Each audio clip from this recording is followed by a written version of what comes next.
이제 연말정산에 대해서 좀 이론적인 공부 좀 해야 됩니다. 좀 지겹죠? 매년 하시는 분은 스킵하셔도 되지만 아마도 조금 다른 게 있으니까 들으시는 게 좋을 것 같아요. 연말정산을 말씀드렸던 것처럼 2월 달에 하는 정산이에요. 낸 세금이랑 낼 세금 정산한 거라고 했죠. 자, 그러면 아까 얘기했던 거 뜯는 세금은 알겠어요.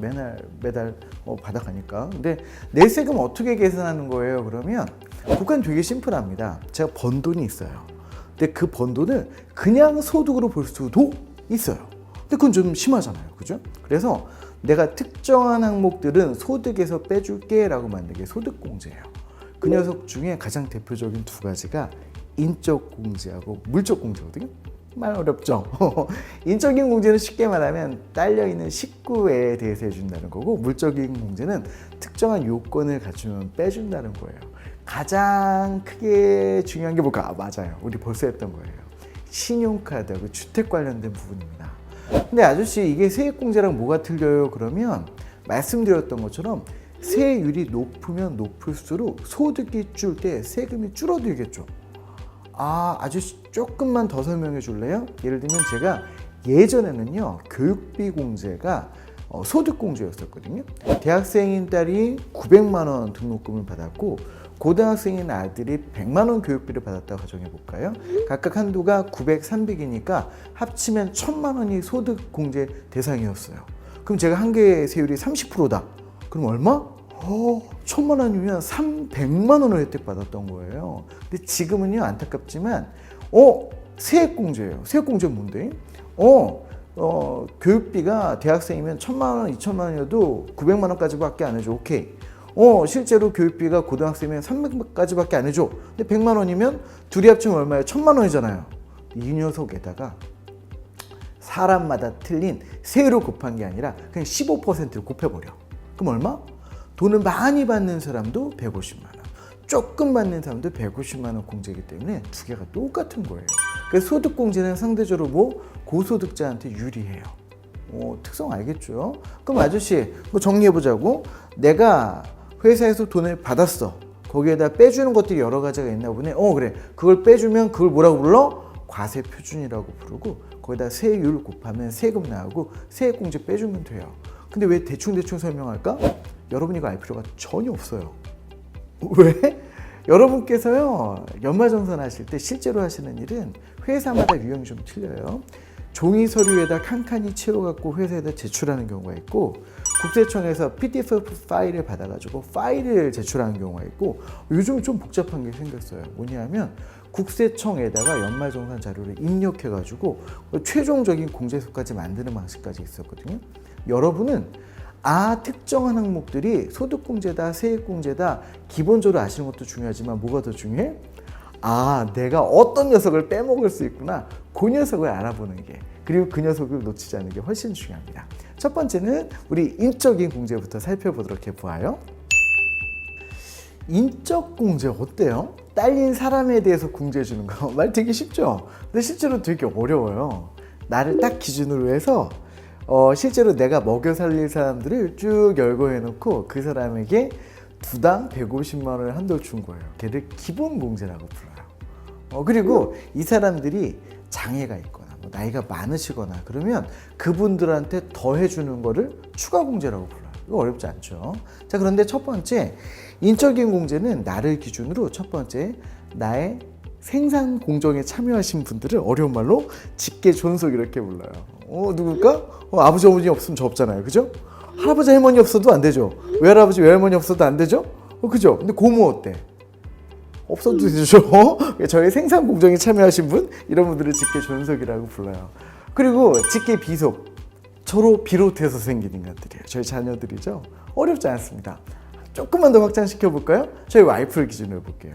저희 와이프의 직계 존속과 비속도 와이프가 소득이 없다면 저의 기본공제 대상자라면 당연히 그분들도 제가 공제받을 수가 있어요. 잠깐만, 와이프의 비속과 저의 비속이 틀릴 수도 있어요.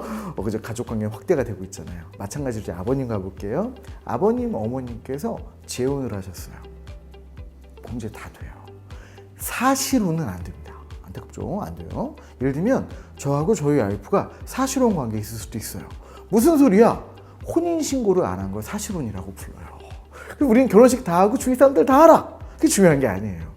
호적상으로 흔적이 남아야 돼. 그것도 언제? 12월 31일자로. 왜? 그 날짜가 중요해요. 12월 30일 날 이혼했으면 다른 사람이 공제를 받을 거 아니겠어요? 그죠? 그래서 이런 등등의 요건들이 있습니다. 이 기준으로 놓고 볼게요. 일단 뭐요? 나를 기준으로 직계, 존속, 직계, 비속. 와이프를 기준으로 직계, 존속, 비속. 그죠? 자, 그러면 여기서 아저씨 조금 더 내가 알고 있기로는 형제 자매도 된다고 듣고 막 그랬는데 그런 제약 같은 거 있지 않아요? 제약이 많아요. 예를 들면 어머님, 아버님 같은 경우는 원래 저랑 같이 살아야 제가 모시는 거잖아요. 그죠? 근데 주거 형편상 시골에 계셔도 저 용돈 드릴 수 있잖아요. 그죠? 그래서 이런 거에 대한 규제는 심한 편은 아니에요. 근데 형제 자매는 조금 심한 편입니다. 일단 이 사람들에 대해서는 부모님과 형제 자매에 대해서는 첫 번째 필터링 해주는 게 있어요. 뭘까? 나이를 필터링 해줍니다. 나이가 아주 많으시거나 나이가 아주 어리면 즉 만 60세가 넘거나 만 20세가 안 되면 공제 대상이에요. 형제 자매도 마찬가지입니다. 아버님 같은 형님, 딸 같은 여동생 공제 대상이지만 나머지는 공제를 안 해줘야겠죠. 어머님이 뭐 한 50세다 그러면 아직까지 생활 능력 있잖아요.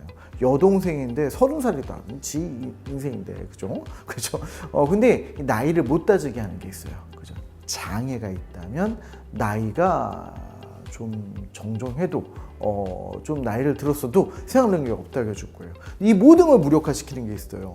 80살이 되신 장애가 있으신 할머님. 근데 그분이 강남에 땅이 있어. 한 10,000평 정도. 제가 기대하죠. 그죠? 소득이 있으면 공제 대상이 아니에요. 저의 도움이 필요한 사람이 공제 대상이라고. 그 금액은요, 100만 원이에요. 그런데 여기서 되게 헷갈리는 게 딴 거는 100만 원인데 급여는 500만 원으로 알고 계세요. 실제로요, 제가 커피숍 했다고 가정해 볼게요. 그러면 제가 손님한테 받은 돈이 다 저의 이익이에요? 아닐 거 아니에요. 원두값, 인건비 뺀 돈들이 내 돈일 거 아니야. 그죠? 월급도요, 국가 입장에서 보기에는 다 때리고 싶겠지만 회사에서 받은 돈이 전부 다 저희 소득이 아니에요. 거기서 경비를 빼야 됩니다. 근데 그럼 저 월급 받아서 경비 빼고는 하나도 안 남는데 그럴 거 아니에요. 그죠? 그래서 소득 금액의 일정한 금액을 비례해서 빼주도록 해놨어요. 대충 500만 원이면 그게 한 400만 원 정도일 거라고 국가가 봐준 거예요. 원래는 정확하게 그게 아닌데. 그래서 급여로는 얼마? 500만 원. 나머지 소득으로는 100만 원이 넘으시면 뭐가 된다? 독립된 생활 능력이 있는 걸로 봐서 공제 대상에서 빼버립니다. 추가 공제 같은 것들 요건 되게 복잡해 보이는데요. 되게 심플해요. 70세 그리고 우리로 따지면 경로가 70세고요. 장애인이면 장애인인 거고. 근데 부녀자 공제까지는 별로 어렵지가 않는데 싱글맘, 싱글댓 한부모 가정은 좀 어려워요. 한부모 가정 같은 경우 뭐가 어렵냐 하면 부녀자 공제하고 막 겹치는 경우 같은 이런 경우 둘째 하나밖에 못 받습니다.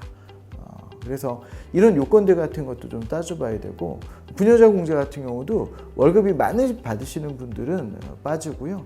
배우자가 있거나 배우자가 없으신데 부양가족이 있으신 분들만 대상으로 보고 각각의 요건들이 좀 까다로워요. 그래서 이런 것들은 하나하나 체크할 수 있는 그 표들이 있거든요. 그걸 해보시면 공제 대상인지 아닌지 알 수 있습니다. 그럼 마지막으로 제일 중요한 거 뭘까? 빠지는 사람이 있으면 안 돼요.